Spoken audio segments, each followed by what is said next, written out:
ভারতীয় অধিকাংশ সংবাদ মাধ্যম বেছে বেছে এমন ন্যারেটিভ বানাচ্ছে যেন তারা বাংলাদেশের বিরুদ্ধে যুদ্ধ চালাচ্ছে। তারা একেবারে ছিন্ন ভিন্ন করে বাক্য বানিয়ে বলছে বাংলাদেশ হচ্ছে পাকিস্তান সমর্থিত সন্ত্রাসের লঞ্চপ্যাড। এসব গল্প যতটা ভয় দেখাতে চায় ততটাই কৌশলগত। সীমান্তে অল্প ঘটনার অতিরঞ্জিত বিশ্লেষণকে বৃহৎ আক্রমণ বলা হচ্ছে। বাইরে বা ভেতরে কোনো হামলা হলেই তা ঢুকিয়ে দেওয়া হচ্ছে এমন লেভেলে যেন বাংলাদেশ ভূখণ্ডই সব ষড়যন্ত্রের কেন্দ্র। এটা সার্জিক্যাল স্ট্রাইক অথবা ফলস ফ্ল্যাগ অপারেশনের সরাসরি ইঙ্গিত। আরেকটা ইঙ্গিত হতে পারে এ অঞ্চলে প্রভাব বিস্তারে চায়না, ইন্ডিয়া ও আমেরিকার লড়াই চলছে, যেখানে ইন্ডিয়া পেরে উঠতে না পেরে সন্ত্রাস, ইসলামী উগ্রবাদ, পাক সংযোগ ইত্যাদি ট্যাগ দিয়ে বাংলাদেশে অপারেশনের হাতিয়ার হিসেবে ব্যবহার করতে চায়।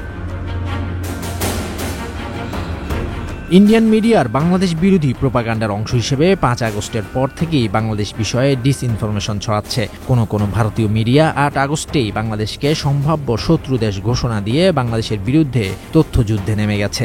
ইকোনমিক টাইমস নামক ভারতীয় সংবাদ মাধ্যমটি 5 আগস্টের বহু আগে থেকেই বাংলাদেশ বিষয়ে ভুয়া খবর এবং ষড়যন্ত্র তথ্য ছড়িয়ে আসছে। পাকিস্তানের হাফিজ সাইদের জামাত উদ দাওয়া বাংলাদেশে নেটওয়ার্ক বিস্তারে সক্রিয় এই খবর ইন্ডিয়ান মিডিয়াগুলো সমন্বিতভাবে গত কয়েকদিন ধরে ছড়িয়েছে। এরপর দিল্লিতে হামলার ঘটনা ঘটে এবং এখন এই থিওরি আরো জোরালো করছে ভারতীয় মিডিয়া। এরই অংশ হিসেবে ইকোনমিক টাইমসের ভুয়া একটি প্রতিবেদন দেশে প্রচারিত কয়েকটি অনলাইন মাধ্যম হুবহু প্রকাশ করেছে।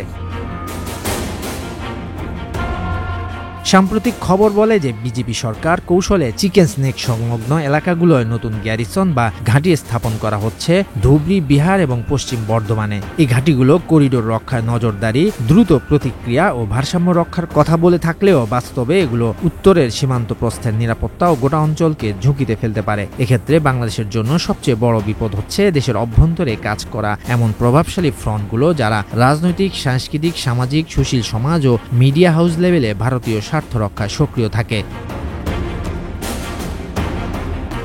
এছাড়া ভারতীয় স্বার্থ রক্ষায় দেশের ভেতরেই প্রাতিষ্ঠানিক, সাংগঠনিক ও সাংস্কৃতিক প্ল্যাটফর্ম ব্যবহার করে এমন ন্যারেটিভ প্রচার করা হচ্ছে যা বাংলাদেশের জাতীয় স্বার্থকে ছাপিয়ে ভারতীয় স্বার্থকে অগ্রাধিকার দেয়। বিশ্লেষকরা বলছেন এই ধরনের অভ্যন্তরীণ বিষয়ে সুচতুরতা বাংলাদেশের জাতীয় সার্বভৌমত্ব ও কৌশলগত স্থিতিশীলতা ক্ষয় করতে পারে। এটি সবচেয়ে বড় উদ্বেগজনক। শরীয়তুল্লাহ, বৈশাখী সংবাদ।